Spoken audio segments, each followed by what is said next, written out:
Hello दोस्तों, मैं मेघा चावला आपका मेक करियर एकेडमी में स्वागत करती हूँ। तो ये वीडियो है यूपी ट्रिपल एससी पीईटी के लिए। इस वीडियो में हमने नेशनल मूवमेंट के सभी क्वेश्चंस को कवर किया है और वही सारे क्वेश्चंस हमने इस वीडियो में रखे हैं जो बार बार एग्ज़ाम में पूछे जाते हैं। तो ये वीडियो आपके लिए बहुत हेल्पफुल रहेगी। तो वीडियो स्टार्ट करने से पहले प्लीज़ चैनल को सब्सक्राइब कर लीजिए एंड बेल आइकन को प्रेस कर लीजिए। हमारा फर्स्ट क्वेश्चन है, किस अधिनियम में भारतीयों की शिक्षा के लिए 1,00,000 रुपये आवंटित किए गए थे? तो जो भारतीयों के शिक्षा के लिए हमने 1,00,000 रुपये आवंटित किए थे वो हमने करे थे 1813 के चार्टर अधिनियम में। ठीक है, 1813 का जो चार्टर अधिनियम आया था उसमें हमने भारतीयों की शिक्षा के लिए 1,00,000 रुपये आवंटित किए थे। इसके बाद है हमारा 1773 का रेगुलेटिंग एक्ट। 1773 के रेगुलेटिंग एक्ट ने ही बंगाल का गवर्नर जनरल बने थे वॉरेन हेस्टिंग्स। ठीक है, इसके बाद 1784 का पिट्स इंडिया एक्ट आया था जो रेगुलेटिंग एक्ट की कमियों को दूर करने के लिए लाया गया था। इसके बाद 1833 का जो चार्टर अधिनियम आया था इसने ईस्ट इंडिया कंपनी के कार्यकाल को 20 वर्षों तक आगे बढ़ा दिया गया था। तो इस क्वेश्चन का राइट आंसर हो गया हमारा 1813 का चार्टर अधिनियम। इसके बाद हमारा क्वेश्चन है, भारतीय रिजर्व बैंक की स्थापना किस वर्ष की गई थी? तो भारतीय रिजर्व बैंक की स्थापना हमने करी थी 1935 में। भारतीय रिजर्व बैंक का जो चार्टर आया था वो आया था 1934 में और हमारा भारत शासन अधिनियम 1935 के तहत ही भारतीय रिजर्व बैंक अधिनियम, भारतीय रिजर्व बैंक की स्थापना की गई थी 1935 में और 1949 में रिजर्व बैंक का राष्ट्रीयकरण हमने कर दिया था। ठीक है, तो रिज़र्व बैंक की जो स्थापना थी वो हमने 1935 में की थी। इसके बाद है हमारा है, आंध्र महिला सभा के संस्थापक कौन है? आंध्र महिला सभा की संस्थापक कौन है? तो आंध्र महिला सभा की हमारी संस्थापक है दुर्गाबाई देशमुख। याद रखिएगा, आंध्र महिला सभा की कौन है? देशमुख से याद रख लिए। आंध्र महिला की कौन है? देशमुख। ठीक है, यानी दुर्गाबाई देशमुख इसकी संस्थापक है। इसके बाद हमारा है, बंगाल में सामाजिक धार्मिक सुधारों के अग्रदूत आत्मीय सभा की स्थापना किसने की थी? तो हमारी आत्मीय सभा की स्थापना राजा राम मोहन राय ने करी थी। राजा राम मोहन राय ने आत्मीय सभा की स्थापना करी थी। साथ ही इन्होंने ब्रह्म समाज की स्थापना भी करी थी राजा राम मोहन राय ने। अब बाकी ऑप्शंस भी देख लेते हैं। स्वामी विवेकानंद ने रामकृष्ण मिशन की स्थापना करी थी। दयानंद सरस्वती ने आर्य समाज की स्थापना करी थी। ठीक है, तो अरबिंदो ने नहीं करी थी किसी की भी। तो हमारे 3 क्वेश्चंस बन गए यहाँ से। रामकृष्ण मिशन की किसने करी? स्वामी विवेकानंद ने। आर्य समाज की दयानंद सरस्वती ने। और आत्मीय सभा की किसने करी थी? राजा राम मोहन राय ने करी थी। इसके बाद हमारा नेक्स्ट क्वेश्चन है, महात्मा गांधी ने नमक सत्याग्रह कहाँ से शुरू किया था? तो महात्मा गांधी ने जो नमक सत्याग्रह था वो 12 मार्च 1930 को शुरू किया था साबरमती से। ठीक है, और ख़त्म हुआ था ये 6 अप्रैल 1930 को दांडी से। तो यहाँ पर दांडी पहुँचकर ही महात्मा गांधी ने क्या किया था? महात्मा गांधी ने दांडी पहुँचकर नमक कानून तोड़ा था। तो नमक सत्याग्रह की शुरुआत हमारी साबरमती से हुई थी। इसके बाद नेक्स्ट क्वेश्चन है, भारतीय राष्ट्रीय कांग्रेस के पहले मुस्लिम अध्यक्ष कौन बने थे? तो पहले मुस्लिम अध्यक्ष हमारे बने थे बदरुद्दीन तैयब जी। हमने याद भी कराया था आपको स्टार्टिंग के 4, ये तीसरे नंबर का अधिवेशन था जो हमारा हुआ था। बैक मई से याद कराया था, यानी पहला हमारा मुंबई में हुआ, दूसरा कलकत्ता में, तीसरा मद्रास में हुआ था और जिसकी अध्यक्षता किसने करी थी? बदरुद्दीन तैयब जी ने करी थी। ये हमारे पहले मुस्लिम अध्यक्ष थे। इसके बाद हमारा नेक्स्ट क्वेश्चन है, गांधी इरविन समझौता भारत के निम्नलिखित में से किस आंदोलन से संबंधित है? तो गांधी इरविन समझौता हमारे सविनय अवज्ञा आंदोलन से संबंधित है। सविनय अवज्ञा आंदोलन भी हमारा 1930 में ही हुआ था। ठीक है, 1930 में हमारा स्टार्ट हो गया था सविनय अवज्ञा आंदोलन, जिसमें हमने गांधी जी ने क्या किया था? देशी वस्तुओं को अपनाओ, विदेशी वस्तुओं का बहिष्कार करो। यहीं से हमारा दांडी मार्च भी स्टार्ट हुआ था। तो इसके विरुद्ध में, मतलब इसको बंद करने के लिए गांधी और इरविन के बीच में एक समझौता हुआ था, जिसमें गांधी जी को कहा गया था कि आप हमारे द्वितीय गोलमेज सम्मेलन में भाग लीजिए। तो गांधी जी द्वितीय गोलमेज सम्मेलन में भाग लेने के लिए लंदन गए थे, जिसमें उन्होंने सविनय अवज्ञा आंदोलन को कुछ समय के लिए बंद कर दिया था, लेकिन लंदन से आते ही उन्होंने सविनय अवज्ञा आंदोलन को पुनः शुरुआत कर दिया था। तो गांधी इरविन समझौता हमारा किससे संबंधित है? सविनय अवज्ञा आंदोलन से संबंधित है। ठीक है। रोलैक्ट एक्ट जो था हमारा 1919 में हुआ था, असहयोग आंदोलन 1920 में और भारत छोड़ो आंदोलन 1942 में हुआ था। इसके बाद है निम्नलिखित सुधारकों में से किसने आर्य समाज की स्थापना की है? तो आर्य समाज की स्थापना अभी थोड़ी देर पहले ही बताया था, स्वामी दयानंद सरस्वती ने करी थी। ठीक है। राजा राम मोहन राय ने करी थी आत्मीय सभा की, साथ साथ ब्रह्म समाज की भी स्थापना करी थी। आत्मारंग पांडुरंग ने करी थी प्रार्थना समाज की, और ईश्वर चंद्र विद्यासागर ने जो हमारा पुनर्विवाह था, पुनर्विवाह को रोकने में मदद करी थी लॉर्ड कैनिंग के साथ मिलकर। पुनर्विवाह अधिनियम को लागू करने के लिए, रोकने के लिए नहीं, अधिनियम को लागू करने के लिए। इसके बाद हमारा है पहली बार पूर्ण स्वराज कांग्रेस द्वारा कहाँ घोषित किया गया था? तो पहली बार पूर्ण स्वराज हमारा 1929 के लाहौर सेशन में आयोजित किया गया था, जिसकी अध्यक्षता पंडित जवाहरलाल नेहरू ने करी थी। यहाँ हमने पहली बार पूर्ण स्वराज की मांग की थी। इसके बाद क्वेश्चन है, भारत में बनी पहली रंगीन फिल्म कौन सी थी? तो भारत में बनी जो पहली रंगीन फिल्म थी वो थी किसान कन्या। याद रखिएगा, पहली रंगीन फिल्म कौन सी थी? हमारी किसान कन्या थी। और पहली बोलती फिल्म थी आलम आरा। ठीक है। इसके बाद है निम्नलिखित में से किसने बंगाल की एशियाटिक सोसाइटी ऑफ बंगाल की स्थापना करी है? यानी बंगाल की एशियाटिक सोसाइटी ऑफ बंगाल की स्थापना किसने करी थी? विलियम जोन्स ने करी थी 1784 में। और इम्पॉर्टेंट क्वेश्चन है ये, यूपी पीसीएस के प्री में भी पूछा गया था कि एशियाटिक सोसाइटी ऑफ बंगाल की स्थापना किसने करी थी? तो सर विलियम जोन्स ने करी थी। इसके बाद है हमारा निम्नलिखित में से किस व्यक्तित्व को अंडमान निकोबार द्वीप समूह के शहीद स्वराज द्वीप के रूप में भी जाना जाता है? शहीद द्वीप और स्वराज द्वीप समूह के रूप में भी जाना जाता है। तो सुभाष चंद्र बोस को जाना जाता है। इसके बाद है निम्नलिखित में से किस स्थान से सुभाष चंद्र बोस ने दिल्ली चलो का नारा दिया था? तो दिल्ली चलो का नारा सुभाष चंद्र बोस ने दिया था सिंगापुर से। इसके बाद है निम्नलिखित में से कौन भारत की स्वतंत्रता के समय यूनाइटेड किंगडम के प्रधानमंत्री थे? तो क्लीमेंट एटली उस टाइम पे कौन थे? उस टाइम पे प्रधानमंत्री थे। ठीक है, याद रखिएगा, उस टाइम पे प्रधानमंत्री कौन थे? क्लीमेंट एटली थे। जब गांधी जी गोलमेज सम्मेलन में पार्टिसिपेट करने गए थे, मतलब जब गोलमेज सम्मेलन चल रहा था, तब कौन थे? तब हमारे रैमजे मैकडोनाल्ड थे। इसके बाद है भारतीय राष्ट्रीय कांग्रेस की स्थापना किस वायसराय के कार्यकाल में हुई थी? तो ये हुई थी लॉर्ड डफरिन के टाइम पे। ठीक है, आप कांग्रेस को अभी याद कर सकते हैं कि कांग्रेस में फिलहाल नेता राहुल गांधी है, और राहुल गांधी की जो बातें होती है वो एक डफर जैसी ही होती है, तो आप एक डफरिन से याद कर सकते हैं। ठीक है। इसके बाद हमारा है भारत में पहली रेलवे की अवधि के दौरान, मतलब पहली रेलवे जो चली थी वो कौन से गवर्नर की अवधि के टाइम पे चली थी? तो लॉर्ड डलहौजी के टाइम पे ही हमारी पहली रेलवे ट्रेन चली थी, और प्रथम रेलवे हमारी 1853 में चली थी मुंबई से थाने, 34 किलोमीटर की दूरी पर, और लॉर्ड डलहौजी को ही भारतीय रेलवे के जनक भी कहा जाता है।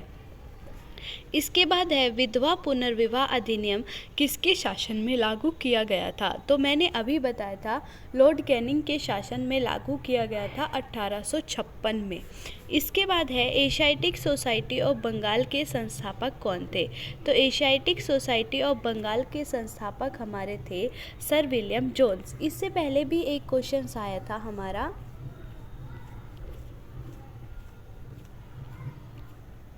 ये भी था बंगाल की, ये भी यही था, विलियम जोन्स ने ही करी थी। इसके बाद हमारा है सैडलर आयोग संबंधित था। तो सैडलर आयोग हमारा शिक्षा से संबंधित था। याद रखिएगा, अगर हमारे पास शिक्षा नहीं है तो हम कुछ भी डिसीज़न ले नहीं पाएंगे सही तरीके से, तो हम क्या रहेंगे, सैड ही रहेंगे। तो सैडलर आयोग किससे संबंधित है? सैडलर आयोग हमारा शिक्षा से संबंधित है। इसके बाद भारतीय राष्ट्रीय कांग्रेस के किस अधिवेशन में कांग्रेस और मुस्लिम लीग का ऐतिहासिक मिलन हो गया था? तो 1916 के लखनऊ अधिवेशन में, जिसकी अध्यक्षता अंबिका चरण मजूमदार ने करी थी, यहाँ कांग्रेस और मुस्लिम लीग के बीच समझौता हो गया था।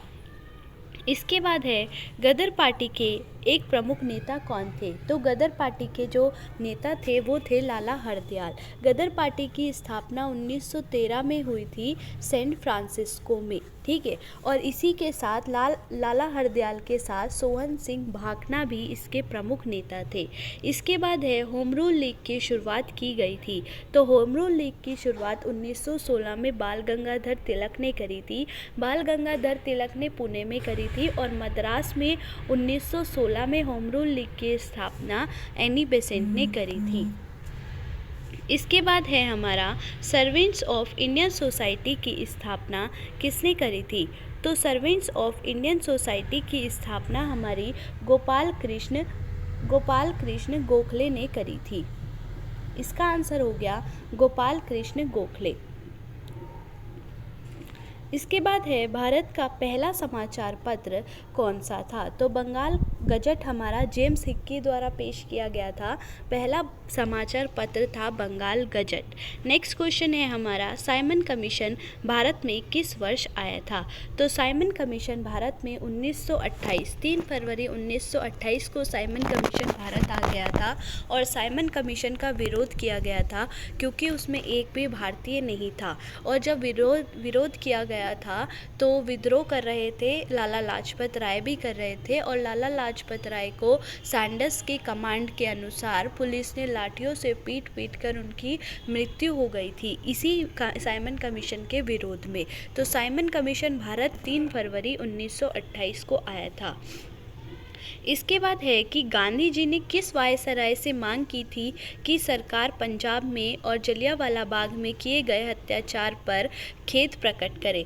तो उस टाइम पे जो वायसराय थे वो थे चेम्सफोर्ड से ही उन्होंने क्या करी थी, रिक्वेस्ट करी थी या मांग करी थी, डिमांड करी थी कि आपने जो अत्याचार किया है उसके प्रति आप अपना शोक प्रकट करें। जलियांवाला बाग जो हत्याकांड हुआ था वो 13 अप्रैल 1919 को हुआ था, जब सैफुद्दीन किचलू और सत्यपाल को क्या कर दिया था, पुलिस ने अरेस्ट कर लिया था। तो वहाँ पर जो भीड़ थी जलियांवाला बाग में पूरी इकट्ठा थी और वहाँ पर जनरल डायर ने क्या किया था, सबको निहत्ती भीड़ पर गोलियां बरसा दी थी, जिसके फलस्वरूप क्या हुआ था, जलियांवाला बाग हुआ था, जलियांवाला बाग हत्याकांड हुआ था, ठीक है। और बाद में हंटर रिपोर्ट भी बिठाई गई थी इसकी जांच के लिए। तो इस टाइम पर कौन थे गवर्नर? तो लॉर्ड चेम्सफोर्ड इस टाइम पे गवर्नर थे। इसके बाद क्वेश्चन है कि इनमें से किसके संस्थापक राजा राम मोहन राय थे? तो राजा राम मोहन राय थे ब्रह्म समाज के। 1828 में उन्होंने स्थापना करी थी ब्रह्म समाज की। प्रार्थना समाज के थे हमारे आत्मारंग पांडुरंग, रामकिशन मिशन के थे स्वामी विवेकानंद और आर्य समाज के थे हमारे स्वामी दयानंद। इसके बाद गांधी जी को महात्मा की उपाधि किसने दी थी? तो गांधी जी को महात्मा की उपाधि रविन्द्रनाथ टैगोर ने दी थी, जब गांधी जी ने चंपारण सत्याग्रह पर विजय प्राप्त करी थी। चंपारण सत्याग्रह हमारा 1917 में हुआ था, जो नील की खेती से संबंधित था। तो जब गांधी जी ने यहाँ पर सत्याग्रह से जीत प्राप्त करी तो रविन्द्रनाथ टैगोर ने उन्हें महात्मा की उपाधि दी थी। इसके बाद है निम्नलिखित में से किसकी स्थापना ज्योतिबा फुले ने करी है? तो ज्योतिबा फुले ने हमारी सत्यशोधक समाज की स्थापना करी थी 1873 में। इसके बाद क्वेश्चन है कि बारदोली सत्याग्रह 1928 का नेतृत्व किसने किया था? तो बारदोली सत्याग्रह जो संबंधित है वो सरदार वल्लभ भाई पटेल से संबंधित है।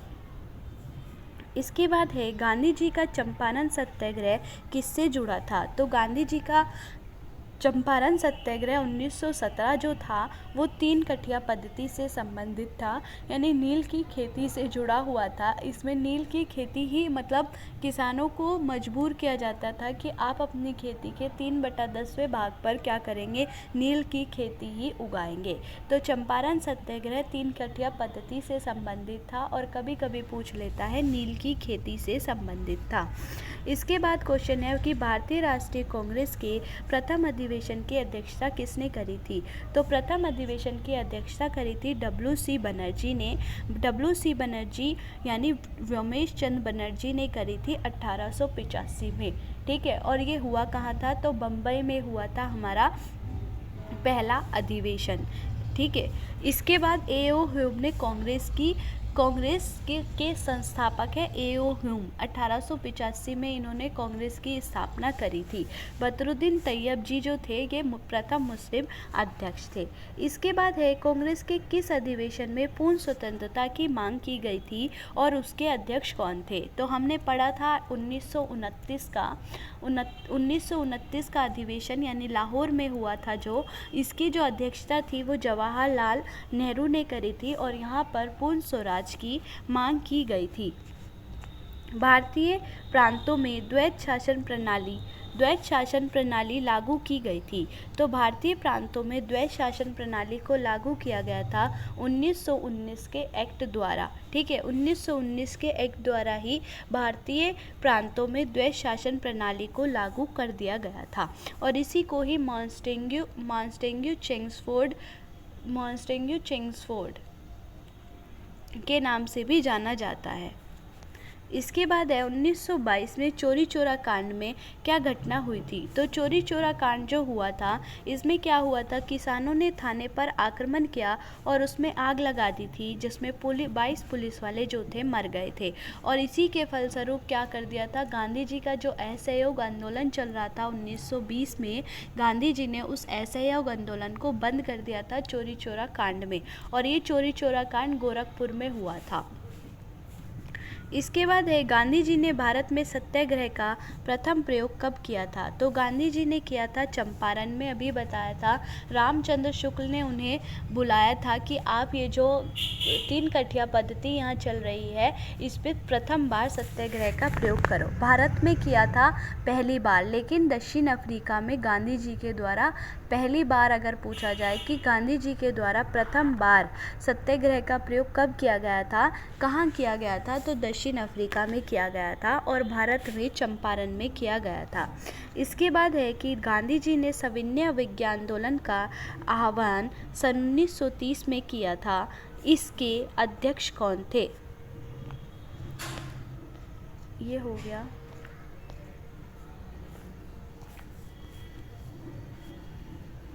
ये गांधी जी ने सविनय अवज्ञा आंदोलन का आह्वान सन 1930 में किया था। इसके आंदोलन के अंतर्गत छुआछूत मिटाने के लिए अनशन किया था। उन्होंने शराब, विदेशी कपड़ों की दुकानों पर धरना दिया, दांडी यात्रा की, यानी कि इसका आंसर हो जाएगा ऑप्शन डी, उपयुक्त सभी। इसके बाद है अंग्रेजों भारत छोड़ो आंदोलन गांधी जी द्वारा चलाया गया था। एक जोरदार आंदोलन था जिसमें भारत से अंग्रेजी सत्ता की जड़ें हिलाकर रख दी थी।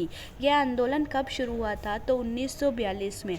कभी कभी एग्जामिनर पूछ लेता है कि भारत छोड़ो आंदोलन कब चलाया गया था, 1942 में। किसने चलाया था, महात्मा गांधी ने चलाया था। याद रखना, भारत छोड़ो डायरेक्ट पूछ लेता है, 1942 में दिया गया था। ठीक है, या जब क्रिप्स मिशन आया था तो क्रिप्स मिशन के विरोध में ही भारत छोड़ो आंदोलन चलाया गया था। इसके बाद 1932 में पुणे में कांग्रेस तथा अंग्रेजी हुकूमत के बीच एक समझौता हुआ था जिसे पुणे पैक्ट के नाम से जाना जाता है। इस समझौते का उद्देश्य था, तो 1932 में क्या हुआ था, पुणे पैक्ट हुआ था। जब गांधी जी से मिलने भीमराव अंबेडकर जी गए थे, गांधी जी से मिलने पुणे में यरवदा जेल में, तो गांधी जी से यहाँ पर उन्होंने जो समझौता हुआ था वो समझौता हुआ था कि हिंदुओं से जो हरिजन लोग हैं उनको अलग नहीं किया जाएगा, यानी पृथक सांप्रदायिक निर्वाचन नहीं होगा। उनका पृथक सांप्रदायिक निर्वाचन पर रोक लगाई थी, यानी कि अलग अलग वोटिंग नहीं दी जाएगी, इनको हिंदुओं के साथ ही काउंट किया जाएगा। लेकिन इसमें हरिजनों की सीटों को क्या किया था, बढ़ा दिया गया था। इसके बाद है मुस्लिम लीग ने पाकिस्तान की मांग के समर्थक में प्रत्यक्ष कार्यवाही दिवस कब बनाया था। तो मुस्लिम लीग की स्थापना हमारी 1906 में हुई थी, ढाका में आगा खां और सलीमुल्लाह खां ने करी थी। इन्होंने पाकिस्तान की मांग करी थी, तो उसकी मांग के समर्थक में प्रत्यक्ष कार्यवाही दिवस बनाया था 16 अगस्त 1946 में। इसके बाद है निम्नलिखित नेताओं में से किसने गांधी जी की दांडी यात्रा की समानता नेपोलियन के एल्बा से पेरिस लौटने से की है। तो सुभाष चंद्र बोस ने करी थी गांधी जी की दांडी यात्रा की समानता नेपोलियन के एल्बा से पेरिस लौटने से की थी। इसके बाद है हंटर कमीशन ने किसके विकास पर बल किया था। तो जो हंटर कमीशन था, हंटर कमीशन ने प्राथमिक शिक्षा पर भी बल दिया था। ठीक है, प्राथमिक शिक्षा पर बल दिया था हंटर कमीशन ने। गांधी जी ने कौन से गोलमेज सम्मेलन में भाग लिया था। तो गांधी जी ने दूसरे गोलमेज सम्मेलन में भाग लिया था और भीमराव अंबेडकर जी ने तीनों गोलमेज सम्मेलन में भाग लिया था। खिलाफत आंदोलन किसके द्वारा प्रारंभ किया गया था। तो खिलाफत आंदोलन अली बंधुओं के द्वारा 1919 में प्रारंभ किया गया था। इसके बाद है गांधी जी को महात्मा की उपाधि किसने दी थी। तो गांधी जी को महात्मा की उपाधि रविन्द्रनाथ टैगोर ने दी थी। इसके बाद क्वेश्चन है कि यंग बंगाल के प्रवर्तक कौन थे। तो यंग बंगाल के जो प्रवर्तक थे वो थे हेनरी लुई विवियन डेरोजियो। इसके बाद क्वेश्चन है कि फरवरी 1905 में इंडियन होम रूल सोसाइटी की स्थापना किसने की थी। तो इंडियन होम रूल सोसाइटी की स्थापना श्यामजी कृष्ण वर्मा ने करी थी। नेक्स्ट क्वेश्चन है कि किसको लोक हितवादी कहा जाता है। तो गोपाल हरि देशमुख को लोक हितवादी कहा जाता है। लोक का हित कौन जाता है, गोपाल चाहते हैं, तो गोपाल हरि देशमुख को ही लोक हितवादी कहा जाता है। सामाजिक क्षेत्र में लॉर्ड विलियम बेंटिक का सबसे महत्वपूर्ण सुधार था सती प्रथा पर क्या कर दिया था, प्रतिबंध लगा दिया था राजा राम मोहन राय के साथ मिलकर 1829 में। मिंटो मार्ले सुधार बिल किस वर्ष पास किया गया था। तो 1909 में मिंटो मार्ले सुधार जो था वो पेश किया गया था। किस तारीख को गांधी जी ने दांडी यात्रा की शुरुआत करी थी। तो दांडी यात्रा की शुरुआत 12 मार्च 1930 में की गई थी। निम्नलिखित में से किसने सोम प्रकाश नामक समाचार पत्र शुरू किया था। तो सोम प्रकाश नामक समाचार पत्र ईश्वर चंद्र विद्यासागर ने शुरू किया था। वर्ष 1939 में कांग्रेस को छोड़ने के पश्चात सुभाष चंद्र बोस ने किस दल की स्थापना की थी। तो फॉरवर्ड ब्लॉक की स्थापना की थी सुभाष चंद्र बोस ने। 1939 का जो त्रिपुरा सेशन था वो हमारा सुभाष चंद्र बोस ने अध्यक्षता छोड़ दी थी और अध्यक्षता छोड़ने के बाद अध्यक्ष राजेंद्र प्रसाद बने थे और जो सुभाष चंद्र बोस थे उन्होंने फॉरवर्ड ब्लॉक की स्थापना करी थी। इसके बाद है निम्नलिखित स्थानों में से कहाँ महात्मा गांधी ने भारत में सर्वप्रथम सत्याग्रह आरंभ किया था। तो चंपारण में किया था। दांडी यात्रा के साथ निम्नलिखित में से क्या प्रारंभ हुआ था। तो दांडी यात्रा 1930 में प्रारंभ हुई थी और इसके साथ ही सविनय अवज्ञा आंदोलन भी प्रारंभ किया गया था 1930 में ही। जब रोलेट एक्ट पारित हुआ उस समय भारत का वायसराय कौन था। तो जब रोलेट एक्ट पारित हुआ था 1919 में, उस टाइम पे भारत का वायसराय लॉर्ड चेम्सफोर्ड ही थे और एग्ज़ाम में बहुत बार पूछा जाता है रोलेट एक्ट के समय भारत के वायसराय कौन थे। तो याद रखिएगा चेम्सफोर्ड थे। इसके बाद है रोलेट एक्ट का लक्ष्य क्या था। तो रोलेट एक्ट को ही काला कानून भी कहते हैं। 1919 में ये पास हुआ था। इसमें बिना मुकदमे चलाए किसी भी व्यक्ति को घर से उठा ले जा सकते थे, बंदी बनाया जा सकता था, यानी बी ऑप्शन सही हो जाएगा। बिना मुकदमा चलाए बंदी बनाना और मुकदमों की सुनवाई संक्षिप्त प्रक्रिया द्वारा करना। दांडी आंदोलन के संबंध में निम्नलिखित में से कौन सा कथन सत्य है? यह 6 अप्रैल 1930 को साबरमती आश्रम से शुरू हुआ था। गलत। ये साबरमती आश्रम से शुरू हुआ था 12 मार्च 1930 को। 12 मार्च 1930 को गांधी ने दांडी में नमक कानून तोड़ा था। नहीं भाई, 12 मार्च को तो ये शुरू ही हुआ था साबरमती से। यह यात्रा 22 दिनों तक चली थी। तो आप काउंट कर लो, 12 मार्च से 6 अप्रैल तक कितने दिन बैठते हैं? 22 तो नहीं, 22 से तो ज़्यादा ही बैठते हैं। तो ये 78 स्वयंसेवकों के साथ दांडी यात्रा प्रारंभ करी थी। इसका बी ऑप्शन हमारा सही हो जाएगा। आज़ाद हिंद फौज की आधारशिला इंडियन इंडिपेंडेंस लीग की स्थापना किस व्यक्ति ने किस देश में करी थी? तो रास बिहारी बोस ने जापान में करी थी। रास बिहारी बोस 1912 के दिल्ली षड्यंत्र मामले में प्रमुख व्यक्ति थे, जब लॉर्ड हार्डिंग के काफिले पर बम गिराया गया था। लेकिन रास बिहारी बोस जो थे वो भागकर जापान आ गए थे और यहीं पर इन्होंने इंडियन इंडिपेंडेंस लीग की स्थापना करी थी। साइमन कमीशन के आने के विरुद्ध भारतीय जन आंदोलन क्यों हुआ था? क्योंकि साइमन कमीशन में कोई भी भारतीय सदस्य नहीं था। Option number C correct answer है। इसके बाद है भारत छोड़ो आंदोलन किसकी प्रतिक्रिया में शुरू हुआ था? तो भारत छोड़ो आंदोलन 1942 में शुरू हुआ था, जब क्रिप्स प्रस्ताव आया था और सर स्टेफोर्ड क्रिप्स ही लेकर आए थे। इन्होंने कहा था कि आप भारतीय लोग हमारा युद्ध में साथ दो, हम आपको युद्ध के बाद संविधान सभा बनाने की इजाज़त देंगे। तो इसी को ही महात्मा गांधी ने पोस्ट डेटेड चेक भी कहा था। क्रिप्स मिशन को ही पोस्ट डेटेड चेक कहा था और बाद में इसी आंदोलन के विरुद्ध में भारत छोड़ो आंदोलन चलाया गया था। चंद्रशेखर आज़ाद 27 फरवरी 1931 को मारे गए थे। तो इलाहाबाद के अल्फ्रेड पार्क में चंद्रशेखर आज़ाद जो थे वो 27 फरवरी 1931 को मारे गए थे। जब अंग्रेज़ों ने इन्हें चारों तरफ से घेर लिया था तो इन्होंने बचने की कोशिश करी थी और गोलियां चलाई थी, लेकिन जब इनकी आखिरी गोली बची थी इनकी बंदूक में, तो इन्होंने खुद को ही गोली मार दी थी। इनका कहना था कि अंग्रेज़ों के हाथों मरने से अच्छा है कि मैं खुद से ही खुद को गोली मार लूँ। तो इन्होंने खुद को ही गोली मार ली थी। 1930 में गांधी जी ने किस विरोध में दांडी मार्च का आयोजन किया था? तो नमक पर कर लगाए जाने के विरोध में इन्होंने दांडी मार्च का आयोजन किया था, जो साबरमती से दांडी तक चला था। पैदल इन्होंने यात्रा करी थी 78 अनुयायियों के द्वारा और 6 अप्रैल 1930 को दांडी पहुंचकर नमक कानून तोड़ा था। इसके बाद सविनय अवज्ञा आंदोलन को महात्मा गांधी द्वारा 1930 में ही शुरू किया गया था। इसने इनकलाब जिंदाबाद का नारा दिया था। तो इनकलाब जिंदाबाद का नारा भगत सिंह ने दिया था। गुलामगिरी का लेखक कौन था? तो गुलामगिरी के लेखक ज्योतिबा फुले थे। ज्योतिबा फुले ने ही सत्यशोधक समाज की स्थापना करी थी 1873 में। किसने 1939 में फॉरवर्ड ब्लॉक नामक राजनीतिक पार्टी की स्थापना करी थी? तो सुभाष चंद्र बोस ने ही 1939 में फॉरवर्ड ब्लॉक की स्थापना करी थी। तो ये थी हमारी आज की वीडियो। आई होप आपको ये वीडियो अच्छी लगेगी। अगर वीडियो अच्छी लगे तो प्लीज़ चैनल को सब्सक्राइब कीजिए, वीडियो को लाइक कीजिए, शेयर कीजिए एंड कमेंट कीजिए। Thank you.